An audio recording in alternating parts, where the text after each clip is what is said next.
This is the Strength Matters podcast. If you're new to the show, thank you so much for tuning in. Please make sure to subscribe and review and help us grow the podcast and bring more awesome guests, which we have two of today. Our first guest is the co-founder and CEO of ReadyState.com, which has helped revolutionize how athletes think about human movement and athletic performance.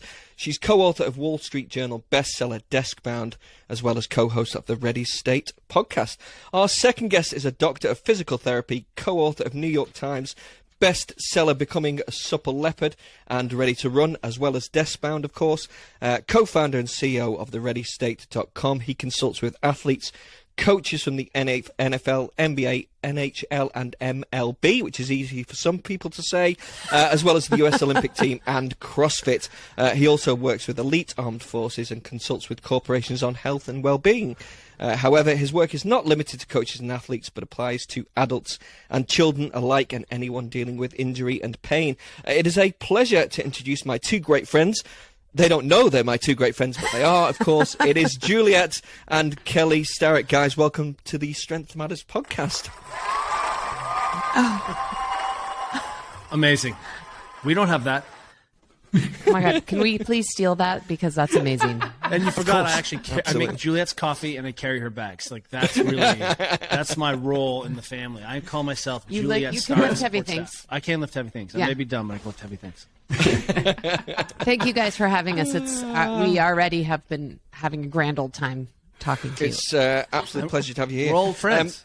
We are. Exactly. We are old friends. I don't know how many times we've spoken to you on various iterations of this podcast. You were, Kelly, I think we had you on the very original Strength Matters podcast back in about, 14 or 2014, 15 maybe it was. Then I think we had the two of you on when it might have been the Everyday Athlete podcast. We've been sort of all over the show. So yeah, you are old hands at this, obviously. Well, I don't know. Kelly and I were just reminiscing as we drove in about having a fancy dinner in Amsterdam with James in like the dawn of time. Do you remember that? I do remember that. Yeah, that was with Charlotte. That was with Charlotte, our sales girl. Yeah, like, that was one of those first events. And I had hair. That's how long. Yes. Yeah. Yeah, Everyone knows. We actually, after we saw you last summer in Europe, we went back and looked at those photos, and we were like, "Wow, Kelly had hair." Okay, that's how old that was. I was like, "Look, James took a child out for like a milkshake."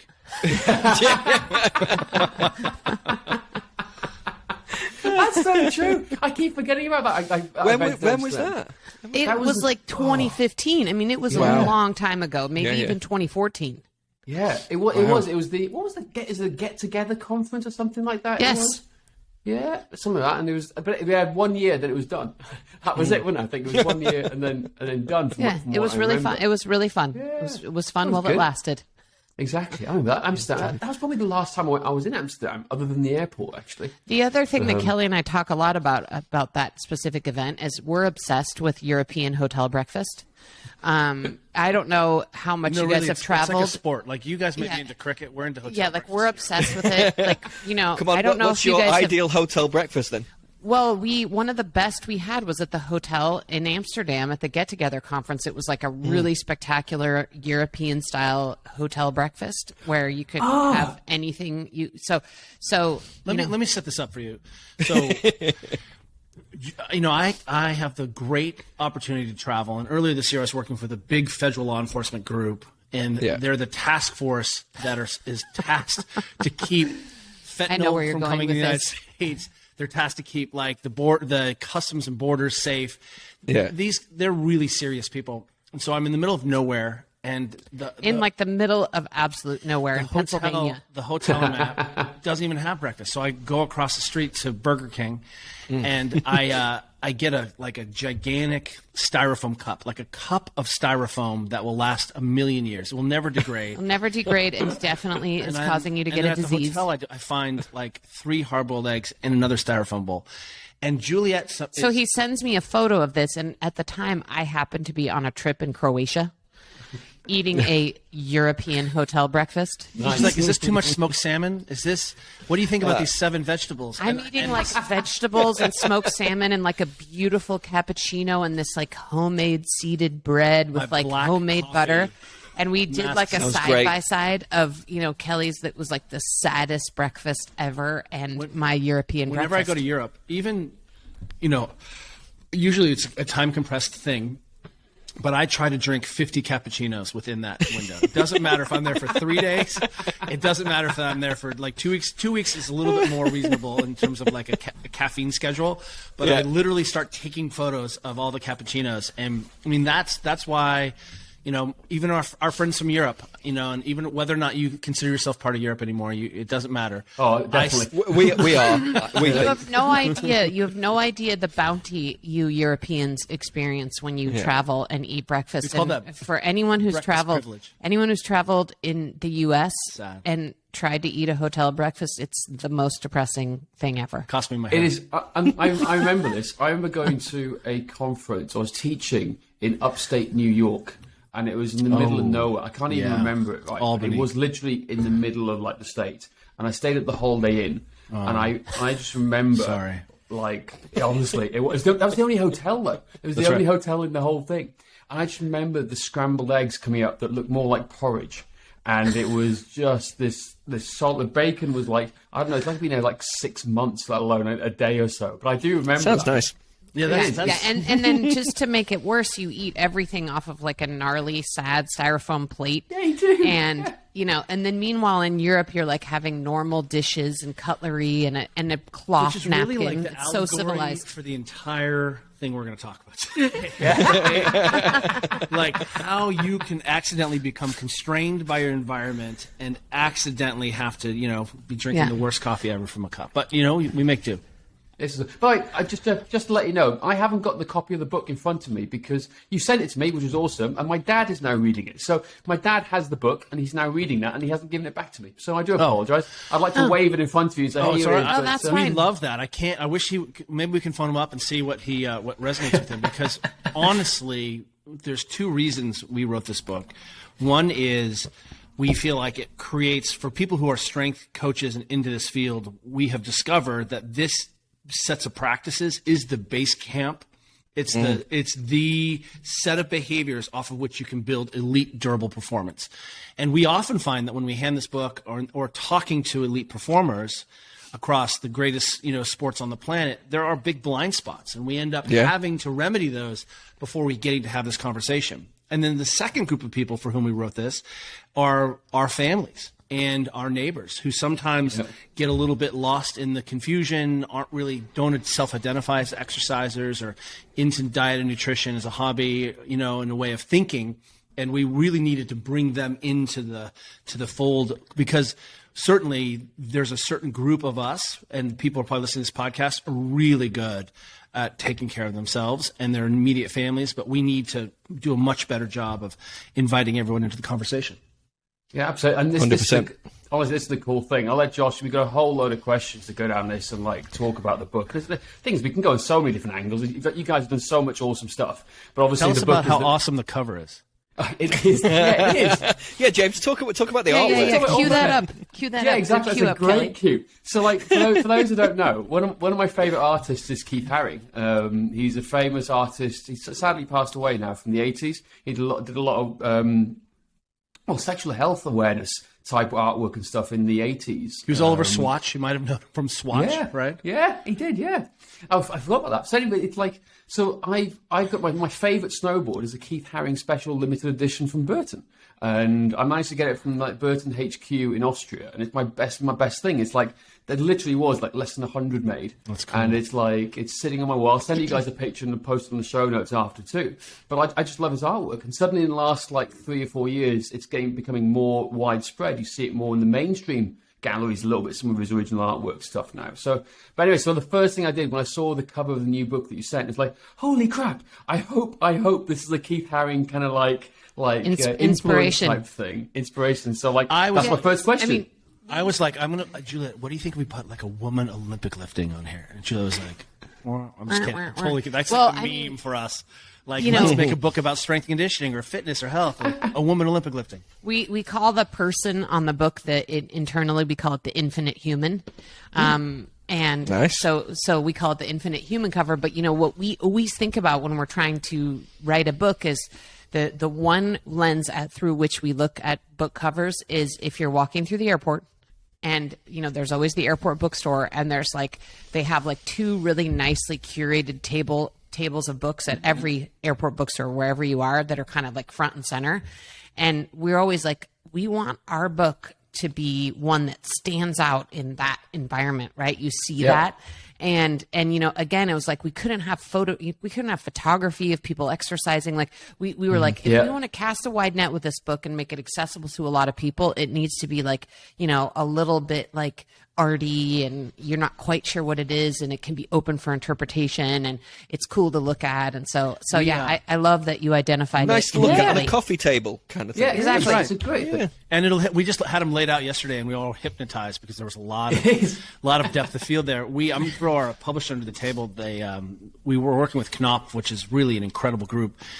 They publish small people like Salman Rushdie and, people who win Pulitzers and things. And then us, and so congratulations.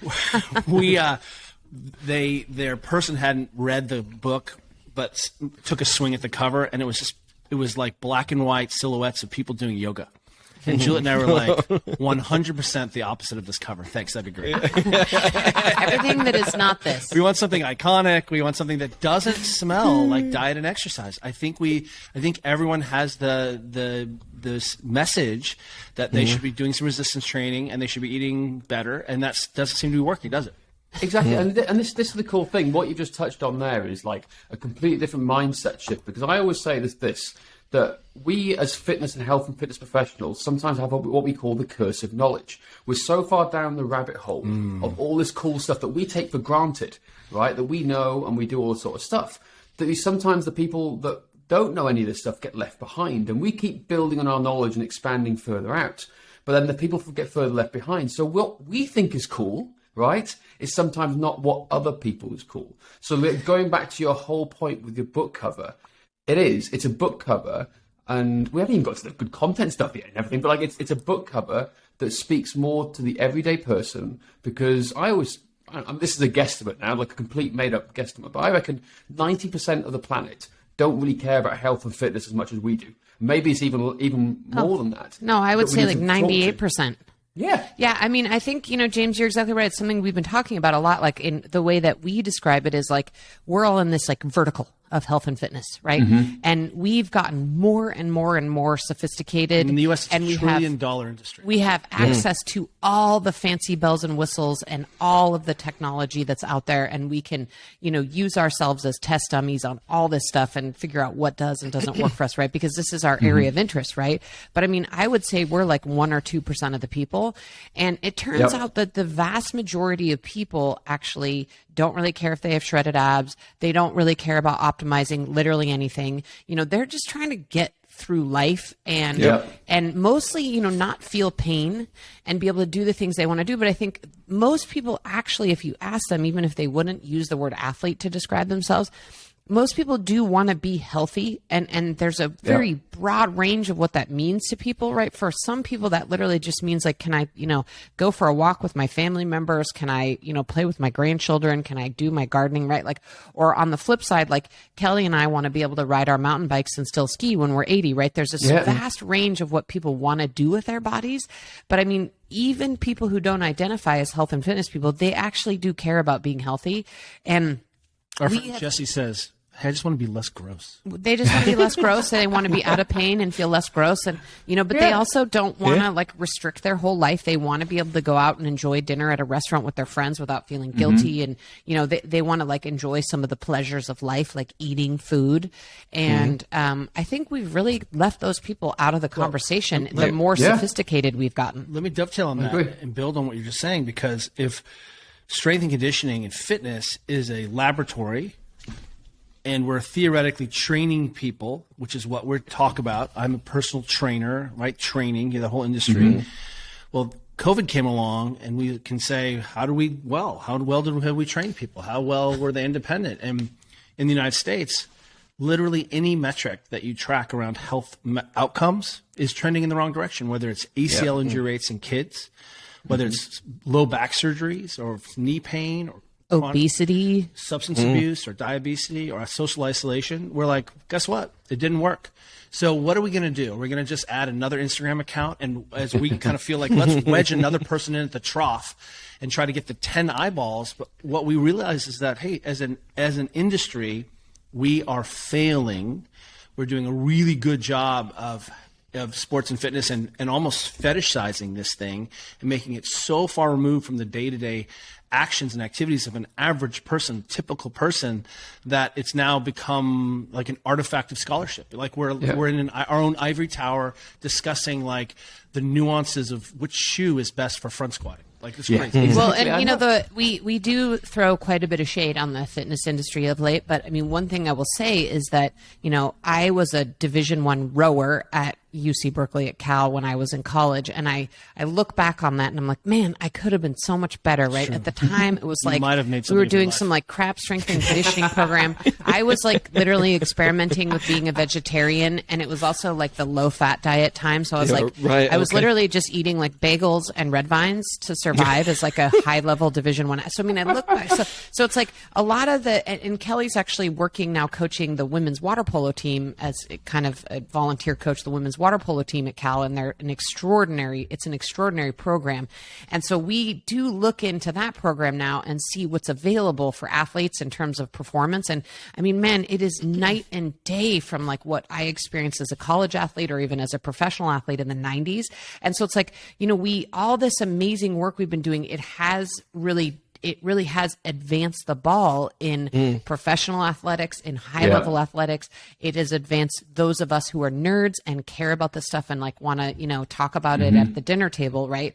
But I mean, we really have not done a good job of bringing people into this conversation at all. No, and this is the beauty thing. So before we get into the meat and potatoes of the actual book and dive in here, like the conversation we had with you guys over the dinner table in Germany last year, and we were talking about things, and we were like, hang on a second, we had no idea you were doing this, and we had no idea, and you had no idea that what some of the stuff we were doing behind the scenes.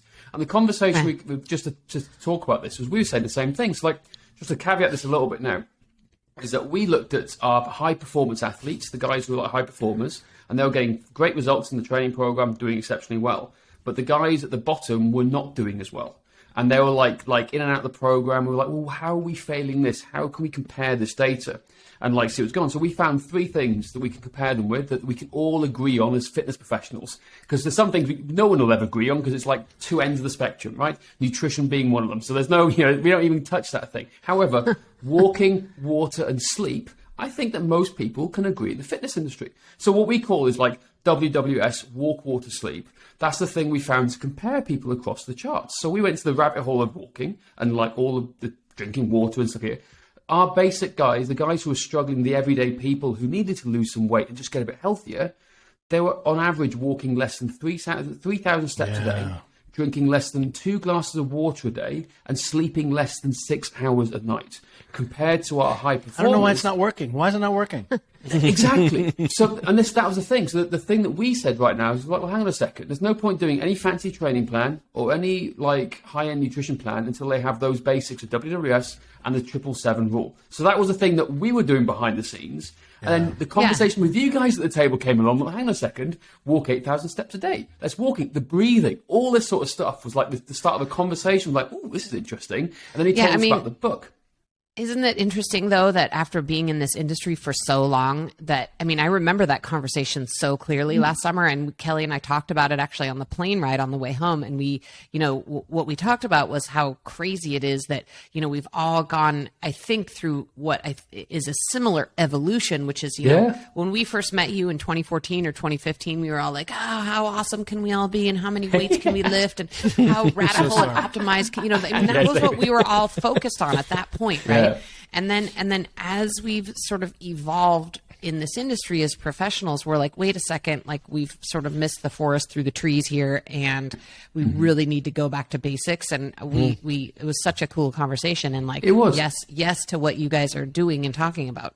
It was, and on so many different levels, because like, if I'm being honest, before we even knew each other, you guys have influenced us like on so much and some of the stuff we've done, like from way back in the day when Mobility WOD was just starting up and like sharing all those things. Like, where's mine? Well, I haven't got my mobility bod walls, the original ones I literally have and I use to this day every single freaking day. Like, it's still that's a part the worst of business business ever. Like we sold you a ball that never dies. Like, yes, it's like it lasts forever. Yeah, you should have thought that through. Apple products like last a year before you have to update them. What are you doing? Yeah, that thing should have fallen there apart. Could just be like a battery in the supernova that dies off after like 18 months. Then it's like pain channeling technology just wears out. It's amazing. Honestly, it's good. And there's that. And then also, I remember from the summit last year, it was your breathing work that kicked our breath work up a notch as well. Because we were doing breath stuff, but we weren't doing it to the same level you guys are doing. So this is what I love about meeting you guys and talking these things. It's like, it's just sharing ideas and layering upon layering it. Totally. We definitely improved the breathing stuff after that, after seeing your talk in Germany last year, because I'd interviewed Patrick McKeown, the Oxygen Advantage, way back in 2015, and we were like, brilliant, love your work, and then we just sort of didn't really implement it. It's like do some nasal breathing. We didn't know how. Yeah, we didn't exactly. know how. We didn't know how, and then we were kind of doing it in the background, kind of not really. Saw your talk last year, and we were like, we need to really go back and nail this stuff. And so we kind of we looked at it again, and now it's a big part of what we do as well. Love it. You bring up a couple interesting points. Is that there are. This E.O. Wilson has this idea of consilience, which is the unification of knowledge, and that ultimately we should be striving for trying to understand first principles. And if we look at what the scientific method is, it's really Sir Francis Bacon 101 is induction of information through large data sets. So how do we take large data sets and understand principles, and then how do I lay over my principles with your principles, and we start to see that these things should align. So even though we're on different continents working with different groups of people, we should be coming back to first principles, and that's actually a strength where we can start to say, hey, look, does this comport with what my understanding of the world is? And if there are moments of interference, then those are places where we shouldn't argue, but we should become curious. I had a different experience, or I wonder if that holds true at my population. One of the truths there that you also brought up, which is really important, is that it's the lens through which we now are sort of running all of our thinking is where and how do people engage with this new information? Because we reserve the right to get better and to become more sophisticated and to throw out things that we didn't think were as effective. But ultimately, we need to ask people, how do we change a behavior? And when and where are we going to layer these things in? And so Patrick was right. Early on, incredible adopter, been beating the drum, but we didn't know how to integrate it into our foundational systems. And so what ends up happening is it ends up being a shiny kludge-like object, right? Like it's just another tool. And I'm like, well, I don't know where I'm going to put this balloon into my thing, or what am I going to give up in order to do this, which is really the greater conversation. I think that's one of the things we see is that what are you going to not do in order to do these things? And then suddenly, when we have enough time to iterate and practice and share, you suddenly are like, oh, here's where this drops in. And that's what we're really trying to help people do, is realize that there's no particular system that works in isolation in the body or in our own behavior, and that these behaviors actually stack, and they also drive consilience and comport with what our friends in the strength conditioning and health industry know. One of the things we've been trying to do with this book and talking about this book is help people change their mindset about what health and fitness means, because one of the things we've done in the business is tell everybody that health and fitness practices have to be done in a 1 hour block where you go somewhere. Right. And so it's entertainment. Fitness is entertainment. Right. And so you've got to like pack up you got to put on your workout outfit, and you got to go to the place, whatever that is. And, all said and done, between the beginning and end, it's like 2 hours of your time. And obviously a lot of that changed in the pandemic, where people started trying to figure out how to make home gyms and buy Pelotons and stuff like that. But what we haven't done is say, hey, actually, this is sort of like, we want to change people's mentality to think about their health in like 24-hour cycle. And that all these things are often just things that can be done in like 5-10 minute increments that really, we're obsessed with the idea of like compounding, right? Every one of these little micro behaviors compounds over time. Because you've followed us since the mobility WOD days, like we've been trying to beat this drum of like 10 minutes a day. Like we've been saying 10 minutes a day. And what we're trying to say now is, okay, 10 minutes a day is 70 70 minutes a week. And then if you compound that over months and years, think about how much overall soft tissue work and input you've put in your body by just spending 10 minutes, like giving your body a little love. And so, I think we really want people to rethink how to fit these things into their lives. And we've sort of tried to set up this 24-hour cycle and say, hey, look, we may be obsessed nerds in this health and fitness business, but actually our days don't look different than I think most people's days. We get up in the morning, we get our kids ready for school. We don't have time to do a 2-hour self-focused meditation, breathing practice, journaling situation, and then we maybe have we can maybe, have like an hour where we can do some kind of formal exercise. Maybe. And then we're largely in front of our computers and then making our kids dinner. I mean, we have like a very normal looking life when it comes to our day-to-day life. And so we've really tried to figure out, okay, we really think breathing is important and bringing our attention to is important, but like, what we're going to go to a 1-hour breathing class every day? Like, absolutely not. Especially as a busy working mom, if someone's like, okay, now if you want to be healthy, you have to do this 1-hour breathing class. I'd be like, okay, it's all about priorities. Check that off the box. Yeah. Check that off the list. It's funny to talk about the breathing. So that's if we go back to, again, just on that breathing spectrum. So when we first discovered the breathing with Patrick McHugh and all his work way back when, we went, yes, let's do it with everybody. And then we realized they don't buy into it. They don't buy into it. They don't understand it. Hard to see inputs and outputs. Exactly, right? They don't understand it. And that was the thing. So we started it. They didn't get any reaction. People weren't doing it. And then we're like, oh, crap, what's going on here? But that was the difference. When we went to the summit, we talked to the talk, it was like, okay, practical implementation, which starts the conversation. And I think that's what your book is potentially really good for people as well, is that it starts the conversation of getting to this geeky, nerdy fitness stuff that we all love doing. Like, it's a starting and grounding point. So they have, the book is the door that opens up to them a world of, oh, this is interesting. They get a bit interested. Then later down the line, they start to get into the world of fitness, hopefully like we do, which we love and do so much. And that was the same with the breathing, was the practical application. So like where I'm coming with, I think the book is going to be really good and do really well for you guys. It's that it's going to the people that aren't into fitness, right? Yes, it's going to go to the people that we all love and and all your contacts too. But into the hands of people that go, oh, this is a pretty cover. Like, look at this cover. Start reading about it. Oh, this is interesting. And it starts this process in their mind. It could take a few days. It could take a couple of years. But who knows? It's that starting process and conversation to get them to where they hopefully will become a healthier version of themselves. So kudos on that style of stuff. Thank you. Thank you. When one of the things that Juliet and I have always said we were doing when we got to go work with the greatest athletes and greatest teams and organizations on the planet. We're talking about small teams like England national soccer team, or we're talking little teams like the All Blacks, right? Things that people have heard of before typically. We pay attention to the problems that they're solving and how they're thinking about complex systems. Remember, the body's the most complex structure attached to the most complex, sophisticated structure, the brain, in the known universe. That's how sophisticated and complex the human body is.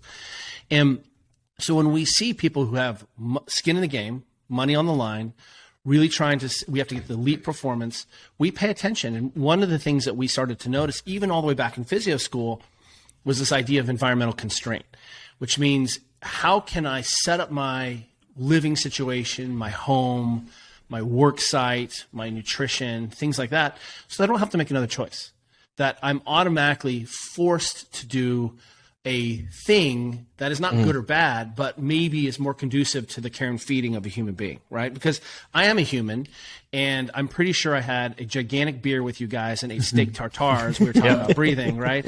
And that's definitely something I cannot do every night, but it is something that I'm going to do with my friends and when I celebrate. Mm-hmm. So it's not this micro, I have to be in hyper control and create this orthorexia and track every device. It's really, how do I set myself in a situation where I don't have to make another decision? So Arsenal, when we worked back in like 2014, was that maybe 2013? And they were just starting to deliver food to their players at night. And one of the things that there was a lot of pushback in the organization, why are we delivering dinner from Harrods to these millionaires at home. Like, can't they afford their own dinners? And the sports performance staff has said, well, if you want them to eat chips and default to whatever is local at the store, they will. But if you want they're them just going to do the easiest thing, I guess. Because that's the easiest thing. Yeah. Or the most convenient thing. Or at the end of the day, I'm exhausted. Have all this pressure about being a parent or setting myself, whatever it is that you find yourself in. But they found that if someone delivered you meat and vegetables, you ate meat and vegetables, right? And so now we started to apply that to all of these ordered thinking. You brought up walking, for example, which we're such fans of. But one of the things we learned working with Delta Force, which is an elite Army group, was that they started solving complex sleep problems by insisting that their guys start to walk 12 to 15,000 steps a day. So the first That's order the prescription. So imagine the U.S. military, the most elite, sophisticated fighting unit on the planet, and you have all the available technology, and the technology that you reach for is putting a tracker on someone to make sure that they're aware that they weren't moving enough during the day. That's how powerful these tools are. So we've tried to take decades of that and say, okay, what are first principles here, and how can that laboratory actually influence my life as a 50-year-old guy who just doesn't want to be gross, who wants to feel durable and wants to go play with my friends when the opportunity arises. Okay. Love it. I was just going to, well, you guys go. No, you go for it. No, go. You go. Okay. All right. Well, I'll tell you what. We are. We haven't even said what we're talking about yet. The book is built to move. We haven't even said it. People are like, "What are you talking about, guys?" There we go. Oh, lovely! Look at that! Yeah. Let's put it right there. And we have got some. We've got some talking points and techniques we want to talk a little bit more about. We've mentioned some of them, the deep breathing, the walking 8,000 steps, and getting enough sleep. There's a few more to go into, definitely. However, Kelly, you touched on it a second ago, and I just want to check this before we move on. You worked with the England national team. We had a conversation briefly about this last year in Germany. After you'd worked with them, they lost 4-0 to Hungary, which is like one of their worst defeats ever. We were at that game. Yeah, exactly. You went. It was terrible. Please tell me you haven't been working with them recently because they're about to go into an international break. That's how. It's funny because I'm pretty sure we made it pretty far into the World Cup. What you see is if we're trying to control very complex systems, it's really difficult to see inputs and outputs. Maybe they wore a different color sock, and then that was it, right? Or that threw everything off. Yeah. And I think that's I think that's how most people feel when they try something and they get some result for a second, right? And they get some, and then they think, and then it doesn't work anymore, and then they get very confused. And so you're absolutely right in terms of us trying to think about where do we play this long game. And one of the ways that we try to bring this out is something that I think is very clever, is that we try to establish physical and behavioral vital signs. So everyone knows, and we saw this in the pandemic, people got very comfortable with respiration rate, SaO2, temperature. They were looking at all these things. And Juliet and I were like, well, why can't we take movement and make it a vital sign? Why can't we start to say, here are some minimums we should pay attention to, benchmarks for the average person? Yeah. Because then it isn't like all or nothing. Like, well, I was on my diet, now I just smashed, all this curry and beer and whatever. It helps us to establish, equilibrium. So if I say your blood pressure is 120/80, everyone knows that that's just, you don't even know what 120/80 is, millimeters of mercury, you don't need. But you know that 120/80 is just average. And that we're actually trying to be better than that. And if it's 120/80, it's not a huge problem, but we keep an eye on it. And if it's above that, we're like, hey, what's going on? I think everyone can start to feel what that looks like. And so we were like, well, why don't we start to establish clear benchmarks and vital signs around 10 aspects of your physical behavior. Some of them you'll crush, and some of them you'll be like, wow, I had no idea. And a good example is the first test in the book, getting up and down off the ground without using your hands. Did you guys do that? Yeah, well, yes. So we've used the sit and rise test for quite a number of years now. So I love the fact that we're speaking the same language all the time. Obviously, there's so many things here, like we can cross-reference, and it feels like we're stealing their stuff, but it's like, but we're talking the same language from everything. It's evolution. We're evolving in parallel paths. And it's honestly, and that gives. Oh, sorry, it just gives us another brick in the wall that we're on the right path. That we all agree that this is a vital sign that everyone can understand. And you said something about just reading the book kind of changes your mindset.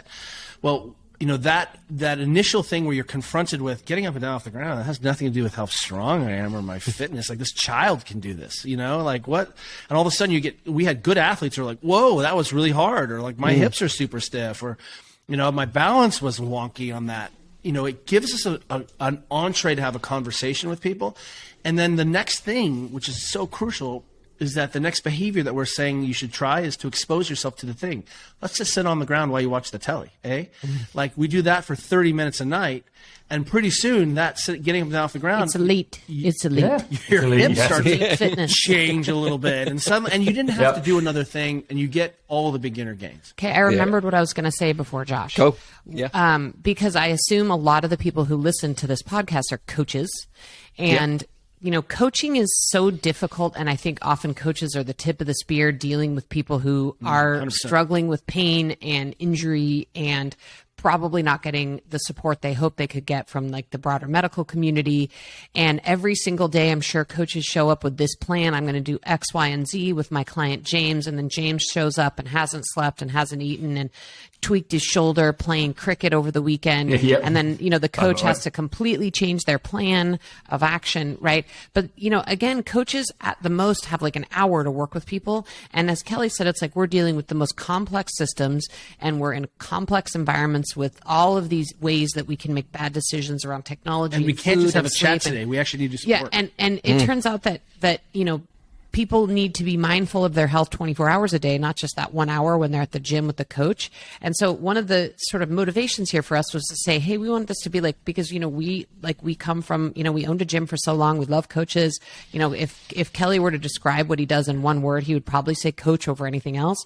And it's like, we want to be able to say, okay, coaches, like, you've got these clients with you, and you can do what your expertise is, which is coach them for an hour. But hey, you need a resource to be able to hand them that they can do for the other 23 hours they're not with you. And to us, that resource is this book. If every coach on the planet gave this book to their results client, would be better. Their results would be better. And every day when they showed up with their plan, they probably would have their clients better able to show up to be able to execute the plan they showed up with, right? And so that was one of the visions we had. No, it's so true, and it's like the things. Again, we're going to specifics. Like, the things we love, the things that stood out to us the most was obviously the breathing, right? Which we talked about, which you guys know, which we learned a lot from you. Then we looked at it and we went, hang on a second, they're talking not just about breathing, they're talking about the get-up test, like getting up and down off the floor. And then the other thing was balance. Not many people talk about balance. So, like, when we do our health test, so we have we look at 4 quadrants: health, movement, strength, and cardio. They're just very simple layman's terms, like here. So in our health section, we look at your resting heart rate. Just a rough idea, what is your resting heart rate? Most people can find it on their smartwatches these days here, right? We do the breath test, like Patrick McKeown's Bolt test, just to see what can they do. And then we have a balance test. Can they stand on one leg with their eyes closed and see how long they can do it for? And then we ask them to do a get up off the floor test. Literally, those are the 4 things. So we read the book and was like, this is awesome. This is like, and this is before we get into the funky stuff, the other side here. We're actually changing the name to Built to Breeze. So you're going to love it. It's going to be... No, but it's amazing. But I mean, it's so interesting, man. I know we keep beating this drum, but it's so interesting to me because, we really came to these 10 tests and spent a lot of time thinking about them, in part because we saw this is what worked with people that we worked with, including professional athletes and high-level athletes. And then number 2, like, these are the things that after experimenting with everything available to us in the health and fitness space, these are the things that pull the levers for us as individuals. These are the things that we are actually doing every day. And it's just so interesting that, again, you guys have come to these same ideas. Well, it's exploring parallel path. It is parallel path. We've been exploring it, but then you put them together so eloquently and put them together like this, which is taking it to the next level again, which has that conversation with people all over the world. Now, the other thing we've done, and this is for open discussion, and I highly encourage any scientist or researcher to try this out, because this is what we've just anecdotally had a look at. So in that health thing, we sometimes ask waist to height ratio. We ask something. We don't particularly ask for body fat percentage. What we look at is your height in centimeters, and there's a little formula we play around with. So for men, which is really simple, we take your height in centimeters, then we minus 100, and plus or minus 5 kilos is roughly where your ideal weight should be. Now, we got this from looking at a whole group of like professional athletes, sports stars and athletes. And now there's caveats to this. Now, if you're an NFL lineman or like a rugby prop or professional strongman, you don't fit into this category. Okay, let's just put it here. We're talking you're excluded. Track and field athletes like endurance. So take it. So I'm 173 centimeters. I wish I was 2 meters, but I'm not. I'm 173 centimeters, right? So I'm 73 kilos. If I was more of an endurance athlete, I'll be more on the -5 side of things. If I'm more of a power athlete, I'm the +5 thing. What we tend to find is that tends to fit in roughly where people are healthy. And you can find rough body fat percentages of healthy ranges from both men and women, anything around 20% for women and 15 to 20% for men, in some respects here. That's where you tend to find it. So we try and make it even simpler. And this is, people listen to the podcast, please go and find it and do proper research. We're just anecdotally looking at these things. But what you've done is, and serial anecdotal empiricism is what that's called, right? Where that's a very smart term. Thank you. N of 1 times many, many thousands, and we start to see that does start to influence, and we start to see patterns, and then we can become curious about that pattern, or it can be a rule of thumb, right? And I think that's really where we start to understand a little bit in terms of a vital sign. Is 119 over 79 the ideal blood pressure because it's one better? No. So what you've done there is cleverly given people a rough range where we're saying in most situations, here's a rule of thumb that can allow you to start to figure out, hey, is there a body range or body composition that I can shoot for? And then, of course, if it doesn't fit, like you might have family hypertension, and 130 over 90 is as good as you're ever going to get, and you're killing it when 130 90, and you may not have any health consequences from that. Yep. But it allows us to initiate a conversation and to really level up and start to make sure we're all speaking the same language. And I think that's one of the problems, is that we haven't done a really good job of helping people start to say, let's get on the same page. And one of the things that I think is really great about the way you're describing it and the way your coaches describe these things, it's ultimately about how you interact with the world. Yeah. It's not I took my shirt off on Instagram and I had abs and I won, and then I retired from health. I won health. I'm just like, I'm out. It's all you, Juliet. You carry the baton. Thank you. And so what this does is this really allows us to start to, have some benchmarks where we can move in and out, and we can start to see, more importantly, how that affects our lives. And ultimately, one of the things that we think we can always do a better job of when we describe mobility is, I would describe it as, do you have your native range of motion? The range of motion that every doctor, physical therapist, blah, blah, blah, thinks you should have. Everyone agrees. This is what normal humans do. You're a human, great. This is how much your shoulder is actually supposed to move. But that doesn't mean anything to you. No one cares. No one cares. And then I can be like, well, let's talk about movement control and motor control of that vulnerable human joint. And once again, no one cares. No one cares. But I'm like, hey, you can do downward dog in yoga, and you can put this thing over your head and your shoulder doesn't hurt and you take a bigger breath. It's ultimately about giving people the rationale for why they should care about these building blocks, because how they show up in the world really does start to change. Starting with, I have less pain. And one of the things that we talked about and we're trying to do with this book is give people a first aid kit. Two of the things, you heard me say it last year, but when people show up with chronic back pain, low back pain, which is real, and it's however you describe it. Right now, the physios are like, there's no such thing as non-specific low back pain, and back pain is all in the brain, and let's pain explain this. Meanwhile, I'm like, great, that's super cool. We can have all these nerdy conversations, but your back hurts, and it's affecting your ability to make love to your wife, or pick up your kids, or play with your mates, or do your job, right? Yeah. Like, who gives a crap what the rationale is? I just need to do this. What are the two things we give first? Breathing and walking are the first two prescriptions for low back pain. Those are the first things we do. Anyone comes in.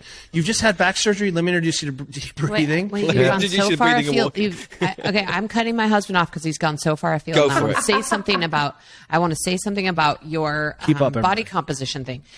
One of the things we are obsessed with is accessibility. And while we think Becoming a Supple Leopard was an amazing book and it changed a lot of people's lives, like, the accessibility is not part of that book. Like, accessibility doesn't exist in that book. Like, that is for a certain type of person with certain interests and certain vocabulary and whatever. But what I love about that test is, we may all have the time, interest, and money to go get in a dunk tank and check our body fat, or go pay for a DEXA scan off market, or even pay a personal trainer to do old school caliper testing or whatever. But again, that's not accessible for most people. No. What people need is they to be sitting on their living room floor and do a simple math test like you guys have created, and get a range and just say, okay, like, I'm a little bit I'm in the range. Okay, I'm good. I don't need to pay attention to this. Or I'm a little bit out of the range. I need to pay attention to this. Like, that's what people need. And that's exactly what we're trying to do in this book with all of these benchmarks, is like, give people something to just give them information about their body, and figure out the places where they need to pay attention. Most people are going to do well on a few tests and not so well on other tests. And that's where they need to put their attention. And that's what I love about that. And this is why we're loving you and giving so much love to the Starretts right now, is because we totally get it.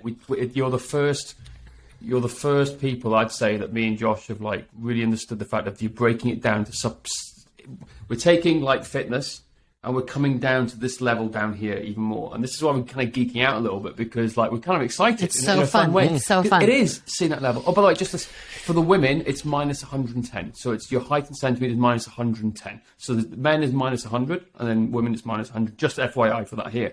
But it's true. It's like making it accessible. They have, I'm in health. Because guess what? Every some night I'll be a couple of kilos heavier, a couple of pounds heavier. It makes a difference. It's accessible and relatable. It's got to be relatable to people. It's got to make sense. And it's got to be something, we're obsessed with, like, figuring out, like, how we want to create a space where as many health practices people can do as possible can be done in the home. That you don't require leaving the home, or at the home or the office, because that's where we're spending most of our time. And so if you can, again, just sit there and do a quick math calculation. The other thing I wanted to say about the mobility definition, it's one of the things we've been trying to, we think it's like so poorly understood, and we probably own some of that, is, Kelly was like the godfather of the word mobility and popularizer of it. Right. Sorry, everybody. But what we've tried to tell people is, because again, nobody cares like whether some doctor says your shoulder range of motion should be this, right? Like, people do care often only when they're in pain or injured, and that, and then they care. But I mean, for everybody else, having good mobility means you can move freely, ideally with less pain, and importantly, be able to do the things you want to do with your body. And again, we all have vastly different physical goals, vastly different, whether we want to be able to ski when we're 80, but everybody has some physical goal. And one of the things we've talked about is, it's really hard to get people, delayed gratification is hard for people to relate to, but, we all set goals in every other part of our lives, right? We save money for retirement. We, set business goals, we set personal goals, 5, 10, 15, 20 years. And, we challenge everybody listening to this, like, set your movement goals for 5, 10, 25 years. We've set our movement goals. Like I've said it multiple times on this podcast, like we love mountain biking and skiing. And will our mountain biking and skiing look like it does today when we're 75 and 80? No, but we still want to be able to do it. We want to be able to enjoy that with our grandkids. But what I can tell you that if everybody took a moment to write down their 5, 10, 25 year movement goals, what no one would write is, I hope I'm living in a SNF and I'm dependent and that my children are taking care of me and that I can't move or walk around. That is a goal no one has. Exercisers and non-exercisers alike, right? And so it's like, well, if we can set goals in every other part of our life for every other thing and appreciate the idea of delayed gratification, we have to have a little delayed gratification when it comes to our movement health. Like if you want to be able to do things in the future with your body, 5, 10, 15, 25 years, it's, you got to start looking at stuff now. And that's the same way we work with world champions or teams. What's the goal? We want to win world champion. Great. We need this set of skills. Let's work backwards. So, hey, I want to deadlift 100 kilos. Well, what's your current deadlift? It's 60 kilos. Great. Well, on this day, we're going to work backwards and we're going to put you on this simple shape ingredient around any learning behavior. That's how school is run, by the way. We teach skills and then you pass on to another grade. We're just applying the same level of thinking here. And I think that's, if we give people an example of, one of the things that is sort of hidden from us in these ways, one of my opportunities to get better is always my nutrition. And believe it or not, it's because I don't eat enough. which is a strange thing. So I don't oftentimes hit my protein. I was going to say, how are you doing on protein? That was going to be my first protocol. Yeah, and I'm a big kid, and I'm pretty active, and I have a lot of tissue to sustain. But, on the low end of 0.7 grams, which is a really 0.7 grams per pound body weight. I don't know how many of that is in stones, but you can do the math there. You already stumped me on centimeters. I'm like, how tall am I in centimeters? But one of the things that we found out was, though that number is really decent for if you're not moving around very much for the day. If you're over 50, which we are now, we're turning 50 this year, or you're being athletic, or recovering, about to have surgery, or recovering from surgery, or you're a child, it really ends up being closer to 1 gram per. So for me, it's somewhere between 175 and 225 grams of protein a day. Let's just say that's kind of my rough goal. But one of the things I found was using that as a metric meant that I'm free to divide that up however I want to solve that problem. Because I'm an adult, and this is how I do it, and I'm going to do it with curry, and I'm going to do it with the protein. It doesn't matter. I don't care. Just hit the goal, right? There are better ways and less good ways to do it. But one of the things I found, for example, if you're listening to this, was that intermittent fasting didn't work for me at all. Not because I needed calorie control, which is why most of us are doing intermittent fasting, but I found that it really jammed me on the amount of food I was needing to eat to support my soft tissues. Was it your window too narrow to get that protein in? Yeah. And I was suddenly like, well, I guess I'm going to eat another chicken breast, and more cottage cheese, and another set of eggs. And I'm like, Juliet's like, you just ate one like 8 minutes ago. I'm like, I'm behind.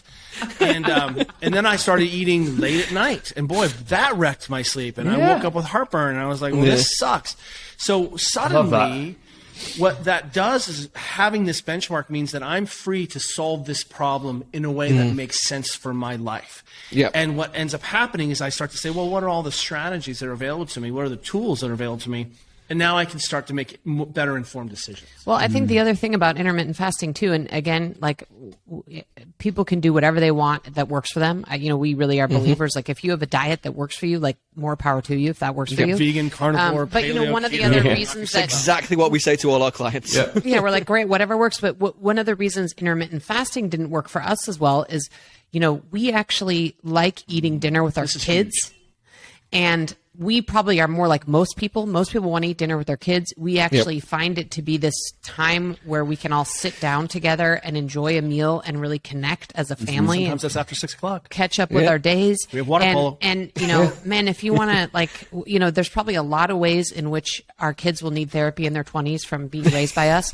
But I mean, we don't want one of those ways to be that our parents were so weird about food that they couldn't sit and have dinner with us. Like we were like, man, that's weird, and we want to create an environment where kids can have healthy relationships with food, and so eating dinner as a family is important to us, right? And so that was one of the reasons that didn't work for us as well. Yeah, that's one of the big things I remember growing up as a kid: family meal times. Yeah, almost. Unless my mum or dad was at work, mum worked on a weekend sometimes. My dad cooked the Sunday roast. We'd always have, generally have family meal times, which was great. So yeah, 100%. Well, it turns out, wait for it, eating together is a competitive advantage. So listen to this: if you run a business, you're in charge of people. What we have found is that sitting down at least once a week makes people more connected to each other, and there's something. We're going to call it soft skills, where you and I eat and suddenly I'm like, oh, we trust, we work together, we feed each other. Like that is a human thing. Yeah. The best teams on the world, wait for it, eat one meal again every day. They eat one meal together. If you go and watch behind the scenes of Tottenham or Arsenal or all these things, most of those players eat 3 meals a day together. 3 meals. And the coaches are there and the staff is there. And there's so much talking and interaction that happens. So not only will the research is very clear that if you have dinner with your kids will do less drugs and be more successful and like less depressed, truly. Yes. But also, if you just sat down with your office mates once a week and ate together at the same time, you'll see that you'll have a better culture. And that really is one of these things that is layered throughout this book, is that, we're such fans of walking, but one of the reasons is we want to end social isolation.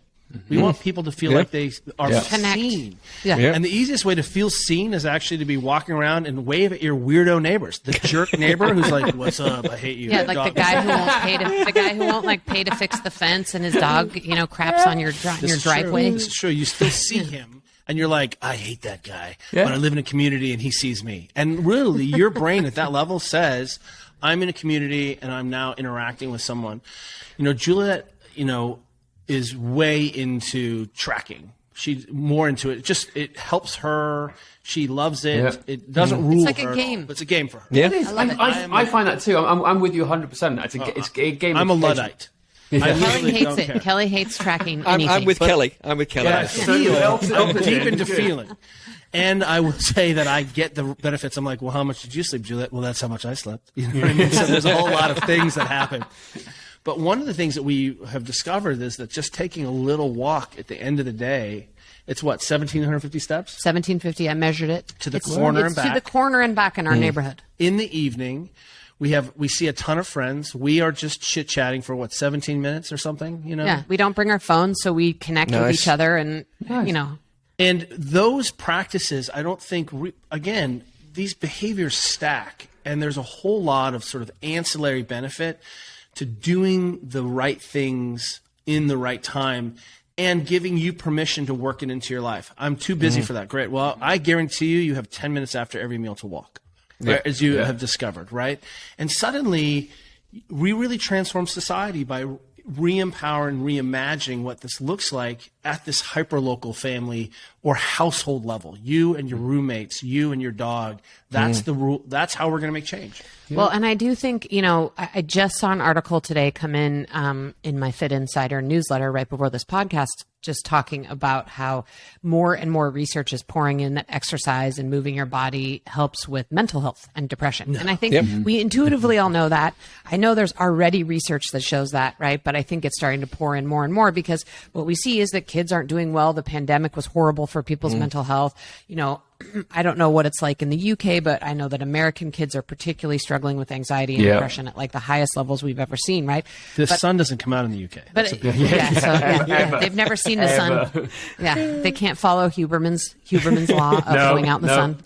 You can't follow that. So what we see is, man, what are we even talking about sometimes with people and depression? And look, depression is real and it's a serious thing that requires massive amounts of support. And I've had people in my family suffer through it. But I think sometimes what we aren't looking at is, man, let's make sure that people are getting enough sleep and eating some vegetables and getting some walks and connecting with each other as humans. Let's take care of those things and then see what's really going on.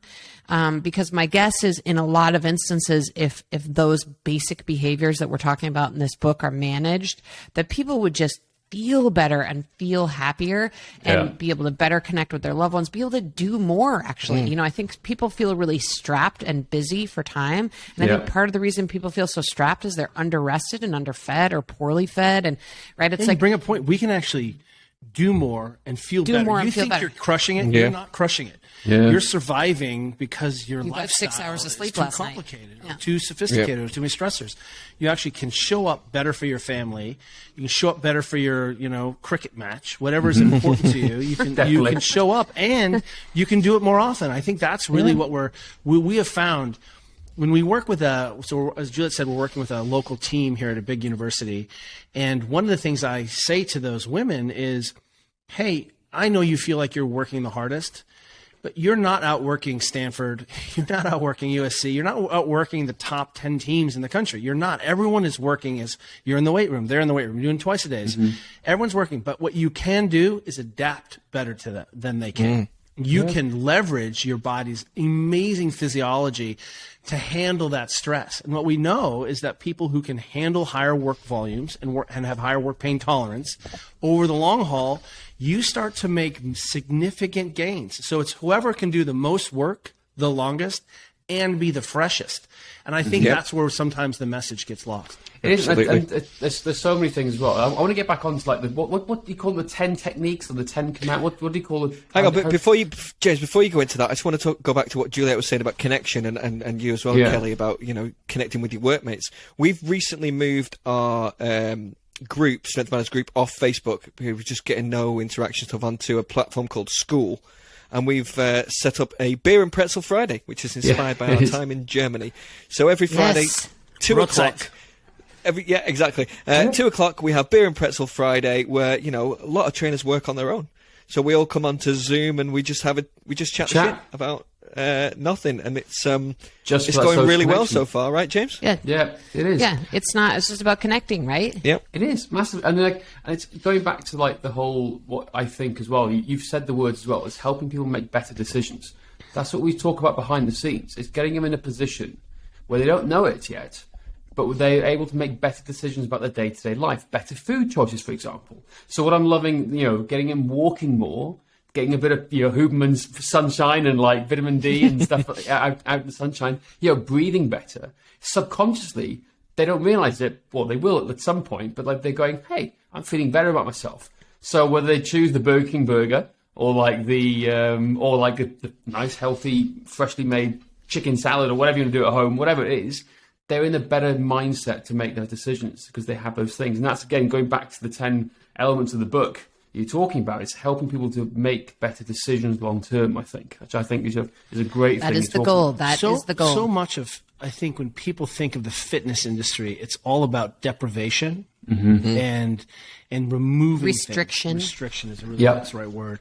And what we want to show is that we're actually going to try to expand your movement choices. We're going to expand your behavioral choices. We're going to expand your nutrition choices. So if the burger, I don't remember who it was. I think it was Stan Efferding saying, I had an athlete who competed in a bodybuilding show, elite body, and like won Miss Olympia, and she ate a Snickers bar every day. She's like, the problem was she got tired of the Snickers bar, and it meant that she couldn't eat a whole lot of other things, right? And she was just like, well, I can eat. Yesterday I had an entire flat of blackberries, an entire flat. And I was like, look at all the sugar in these blackberries. And I was like disgusted at the end. I was like, I'm so full of blackberries. Did you look it up? Did you Google how many calories that was? 150 calories. And I think that's the idea is I'm like, people, like, you want to eat a pound of cherries, a stinking half kilo of cherries, knock yourself right out. It's 230 calories. Yeah. And let me know what you're just dying for. Because guess what? After that, I'm like, no, I don't really want that pie or that thing. I just don't want it because I've just gorged myself on so much food. I love it because honestly, that's a quote I've got written down here to talk about. It's like all about you talk about 800 grams of fruits and vegetables, right? Like me and Josh said the same thing when we were doing the notes. Going, that's a whole lot of stuff. Imagine eating 800 grams of broccoli. That's a kilo almost of broccoli. Can you imagine eating a kilo of broccoli or whatever? I love broccoli, but my God. It would take you would get tired of chewing it. Protein, don't eat a kilo of broccoli. Eat 4 apples instead. 4 apples is 800 grams. 4 bananas is about 100 grams, right? So, what you're seeing there is suddenly when we feel like you cover the basics, you've covered your macronutrients in terms of protein, and you're getting 800 grams of fruits and vegetables. And by the way, our friend BioLane says, my data doesn't care about your feelings. Well, in this situation, you brought up this really good point, is that people feel better. Yeah. Right? Yeah. Well, it turns out your feeling better is also supported by the data. That's what's really remarkable here. And that there's not a single study person on the planet that does not do better with increased fiber. And, yes, you can take your fiber and mix it in a glass. Like, you can do that. Well, also, there's this whole cultural component. Like, I'm a huge fan of Kate Shanahan and her book, Deep Nutrition. Yeah. And, she has these 4 pillars of health. I ever bought. Outside when I became a PT. One of the first books. It was so influential for me in my early nutrition nerddom, and one of the things that's so important about food is so cultural.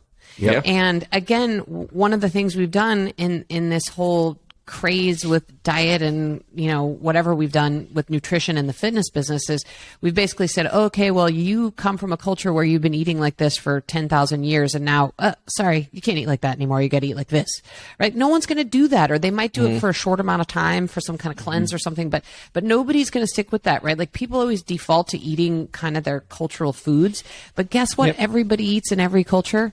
They eat some kind of protein and they eat a ton of diverse micronutrients. Every culture, like across the whole planet. I can't get to the bottom of your wonky knee or increase your healing time or give you all of the machinery to build more muscles unless you have micronutrients and protein on board. And so, again, one of the things that I think we really like, and one of the things we've chosen about these 10 is that they are foundational for a growing child all the way up to an Olympian.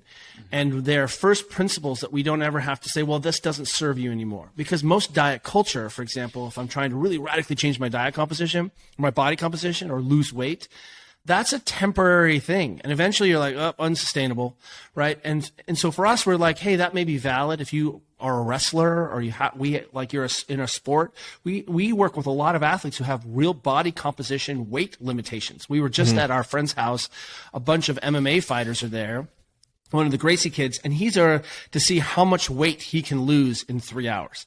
That's his task for the day. And he lost almost 3.5 kilos in 4 hours of just that's his job. Just like exercising, sauning, how much weight can I lose? Is he wrapping himself in garbage bags as well? Didn't even need to. But there are real considerations for changing body composition. But sometimes what we can say is for us that's less valuable because we see that it's not a sustainable practice. When we choose exercises, we might choose a temporary exercise to support the foundation of a movement. But if it goes away in rehab, then we're like, hey, maybe that, because we couldn't regress and progress that was a less effective choice. All the things in here can be regressed and progressed. And I think that's crucial. I got to tell you guys a quick story I just remembered. But during the pandemic, I read this book called Genghis Khan and the Making of the Modern World. And by the way, I'm not a total nerd. I don't normally read history books, but this book is awesome. I highly recommend it. It's like ultimately, okay, I'm kind of a nerd, but this book is like ultimately a total page turner and very readable. But one of the things that I was so struck by in this book. Wait, is it because of Genghis's family drama? Because that's what you're into. It's not his family drama, but I mean, one of the most important things I learned from the book is that in America, we've always called it, in history, we learned it was Genghis Khan. And so when I learned it was Genghis Khan, I was like, my mind was already blown. I was like, I'm in. I said Genghis Khan. Yeah, it's Genghis. It's Genghis. I was like, it's Genghis Khan. So whatever, I already just blew your mind right there. But one of the reasons that they think that he was so successful as a warrior and that his organization or whatever you want to call it was so successful was their diet. The author actually talks a lot about their diet and how distinct it was from the European diet, and both logistically and physically. So the Europeans they had to have these huge carts carrying that. They were a very grain-based diet, so they had to grow grains elsewhere and then bring them with them. And the Mongols under Genghis Khan were literally on horseback, and they would get deer and wild animals and then forage for fruits and vegetables, fermented mare's milk, and the author truly believes that one of the reasons he was so successful was his diet, and nobody thinks about that, right? There was no scurvy. There was no scurvy, so they were immune from disease, and so anyway, I have no idea if that's even relevant to this conversation, but you guys should read that book. Protein and veg, it's relevant. It's great. Protein and veg. It's Genghis Khan ruled the world with protein and vegetables. If they're rickety, it's much easier to destroy them. There's a couple of questions that ties back to the stuff. So going back to the 10 elements of what we're talking about. Let's go back to walking temporarily. This is I'm going to bring this up because when I was living in the States, I was living in San Diego, and one of the things that came across to me as a European was in the book we're talking about walking, the importance of walking. However, when I was living in San Diego, in fact, most of the United States, except for Chicago, DC, and New York, it's impossible to walk anywhere. My friends thought I was nuts when I say, hey, I'm going to walk down to the grocery store, or I'm going to go and walk and do something down the road. Because I'd try and walk down the road, and half a mile away, I'm like, there's no pavement. Sidewalk. There's no sidewalk. That's the word, sidewalk. I was thinking pavement, the UK terms. There's no sidewalk. James, do you remember when I tried to walk from the hotel to Pacific Beach? Yes. That did not go well. Can't do it. Yeah, you're just like walking on the side of a freeway. Yeah, I mean, it's crazy. You're exactly right. I mean, we've set up our whole environment here so that it is it's really difficult to walk and do basic things. Yeah. And you're exactly right. I mean, one of the things that, everybody loves talking about the blue zones, and I'm a fan of the blue zones. Us too, But one of the common qualities of every blue zone is that physical they don't go, the people in the blue zone aren't going to Orange Theory. Yeah. Movement and physical activity is built into part of their days. And a lot of that physical activity is walking in the form of doing day-to-day things that involve walking, like going to get food. Yeah. And we've made it really difficult for people here in the U.S. to walk. I mean, one of the things we talk about, speaking of also European breakfast, when we go to Europe that we love, talk about European is, we do kind of go off the rails from a dietary standpoint when we go to Europe, especially Germany. Like we eat all, we do drink. We barely drink, but when we're in Germany, we definitely drink some beer. And, I like to eat a lot of like fried pork things in Germany and other brown foods. It's so good. But one of the things we noticed is we actually come home from Europe and we both lost weight universally, like not a ton, but a couple pounds. Yeah. And the only Europe is difference, terrible for my the only difference is we walk without even thinking about it or trying or like setting our watches or going to our workout. We walk like 25,000 steps a day every time we're in Europe in any place. James, you want to tell them a story about dropping the car off last year?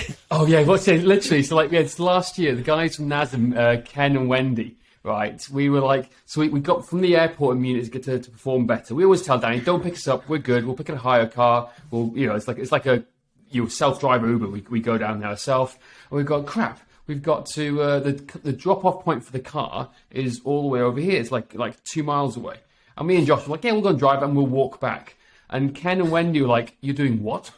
like what? So we're going to drop the car and walk back for 2 miles. And they looked at us like we'd never met each other before. Ken is not unfit. Crazy. Ken is not unfit. No, he's not. They're the two of them are. But what you see is culturally how we don't even think it's a possibility. Exactly. Yeah. That's the whole point. I think you nailed it right there. And it's a we had a lovely difference. 50-minute evening walk together, didn't we? It was nice. It was great seeing all the random houses in Grunfeld. When we saw you guys, exactly. When we saw you guys at Perform Better, right? Like Kelly and I were like, well, we can't get any formal exercise. We're super jet lagged. Yep. So even if we, we're not going to be able to adapt to any hardcore exercise anyway. So all we did the whole time was just walk from the hotel back and forth to the venue, just that alone, we were able to accumulate a ton of movement in our day and be able to buffer eating some kind of like funky stuff like pretzels and Jaeger beer and pretzels. Beer and pretzels, exactly. But it's true. There's a lot of ways to look at this. One of our friends, Nick Gill, is the strength coach for the All Blacks, and he's also a really high-level triathlete. He's a very good, phenomenal athlete. Last year, he set the world record for the most Ks pedaled in 24 hours on a bike, right, on a stationary bike. It's pretty bananas. And so he's a mutant. And one time he's like, Kel, I just am smoked after these games. I don't understand why I'm smoked. And he turned out he was walking 25 to 30,000 steps on the sideline. Mm-hmm. And and if you actually see, we watched him in games. Yeah, like he'll be on the screen, right? We can see him during games, and he's pacing, right, because he has to like manage his stress and whatever. And I mean, it was funny to actually witness him doing it and getting like 30,000 steps in a single game. Yeah, I wore even to do that camp I taught at Perform Better in Munich. I wore a heart monitor strap the whole time that projected my heart rate, and in a 5-hour camp, I burned like 3,000 calories coaching. Yeah, like that one day. Wow. Just talking and coaching and being. Because he was like standing and moving around the whole time. And as a coach, it's really one of the things that you don't realize you have going for you. You're typically on your feet and you're constantly in movement, and it's really working underneath whatever you think you're doing nutritionally. And again, if we come back to a typical person, when we wrote Deskbound, okay. One of the things that Juliet found was that if she just made a different choice by fidgeting, she's standing, I'm perching right now, so we're the same height. So I'm leaning against the stool, so otherwise we're weird heights. But one of the messes things she up our found studio was vibe. Just by having her be more active, having more movement choice, she could burn an additional 100,000 calories a year. Think about how many pretzels that is. 100,000. Just you don't have to do anything. And I think that's what's so amazing about the bodies are saying is that we're always seeking health and wellness. Our bodies are seeking equilibrium. Well, I'm like, well, I outweigh you by like 100 pounds. So I'm just going to tack on another arbitrary 70,000 calories. So I get 170,000 calories a year by not sitting at my desk. Do you know how much ice cream that is? For me, it's all about ice cream and cookies. Well, so the other story I want to tell you guys is our daughter Georgia, who's headed off to college next year, but she started a business in 2021. And ironically, given what Kelly and I do for a living, it's a subscription cookie business.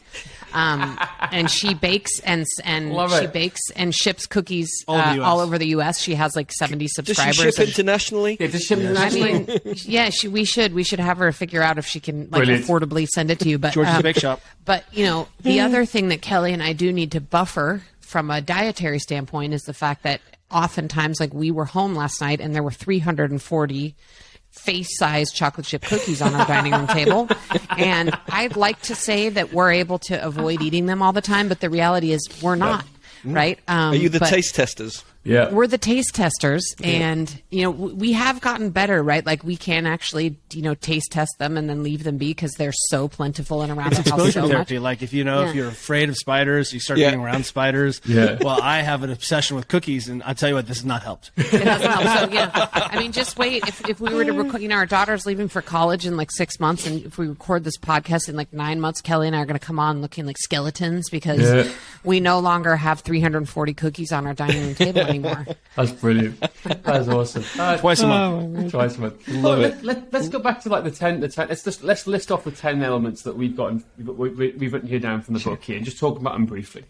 Sure. I mean, are you going to list them, or do you want to? I'll listen through them. I mean, I'll listen through them, and then we'll discuss a couple of them. Some of them are self-explanatory, but let me give everyone just a framework. Yeah. You'll see that some of them are range of motion, how you move in the environment, and some of the vital signs are about behaviors that ultimately support movement.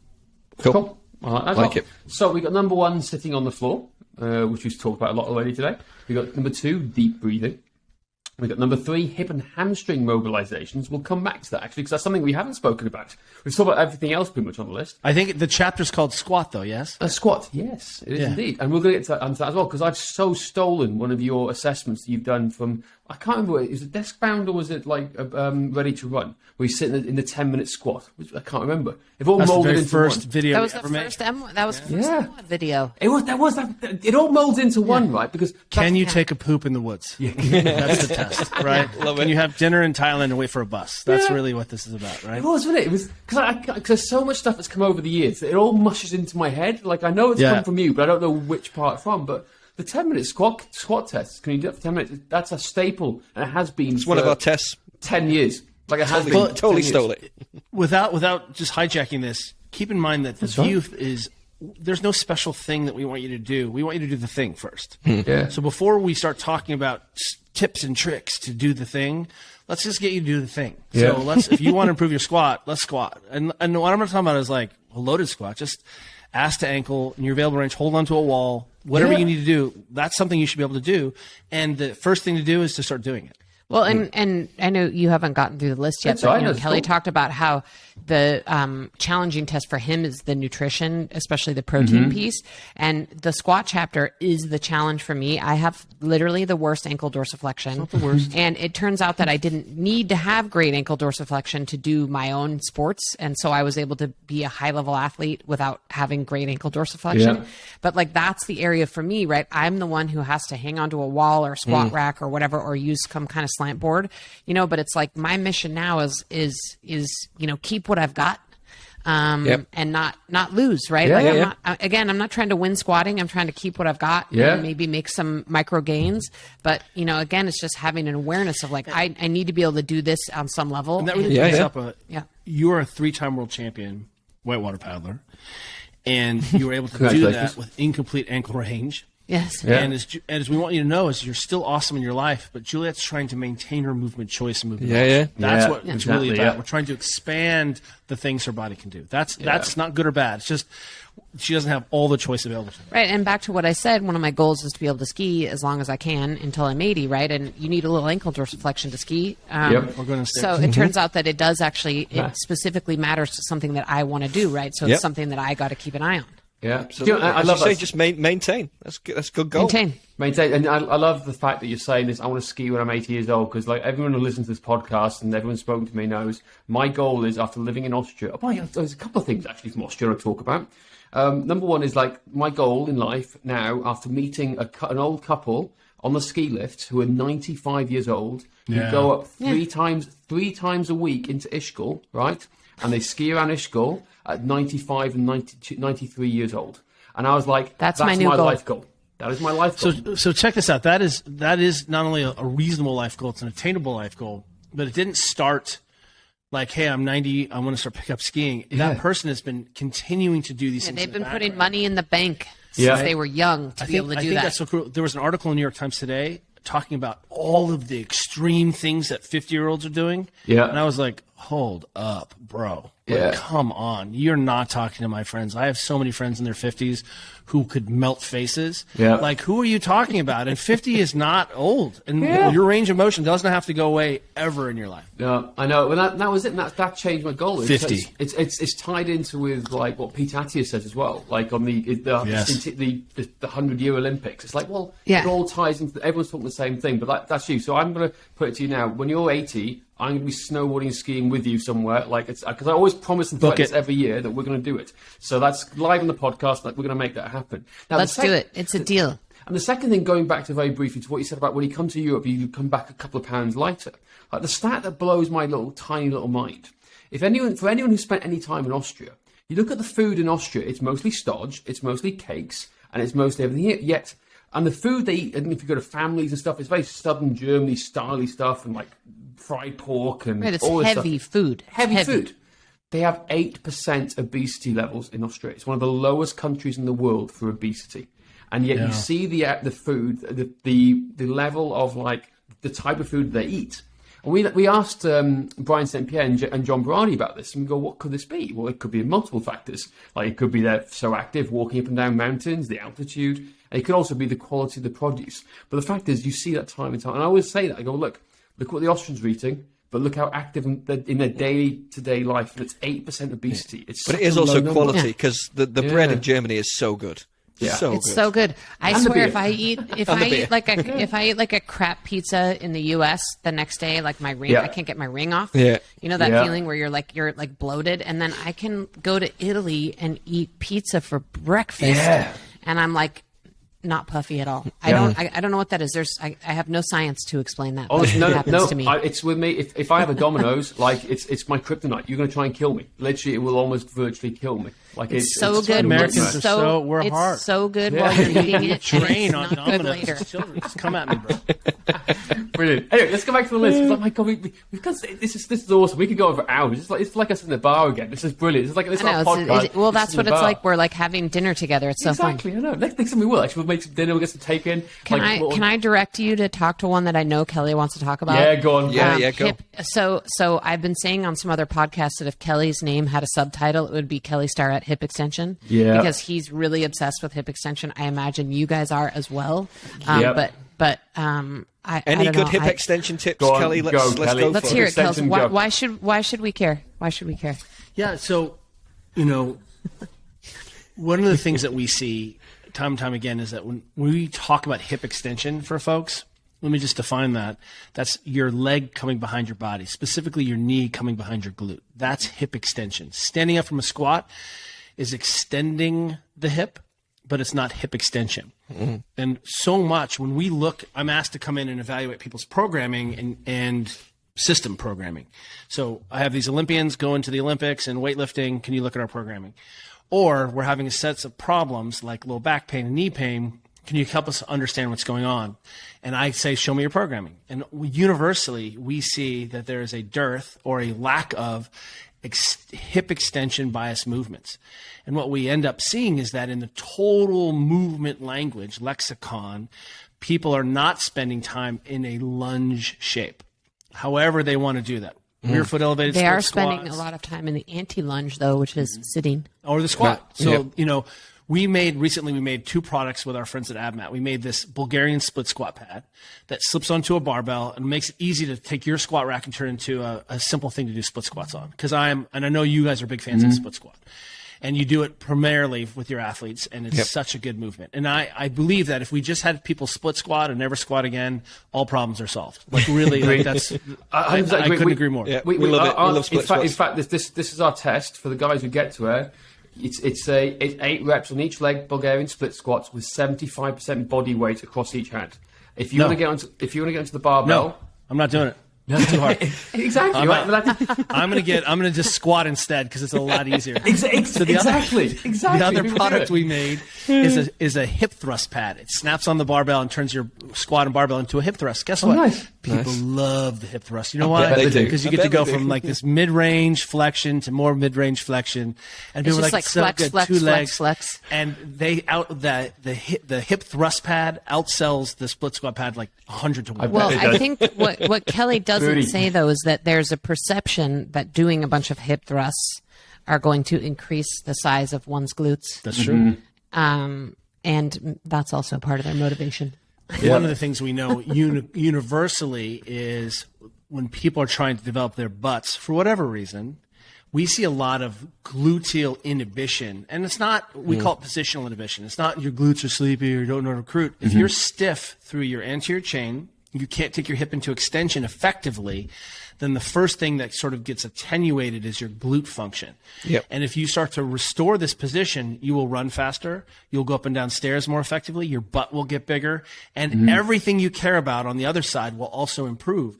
And what's amazing about that is it's a fundamental shape. So as we're trying to help people manage complex pain, musculoskeletal hell, one of the things you can do as a typical person is ask yourself, can my body do what it's supposed to do?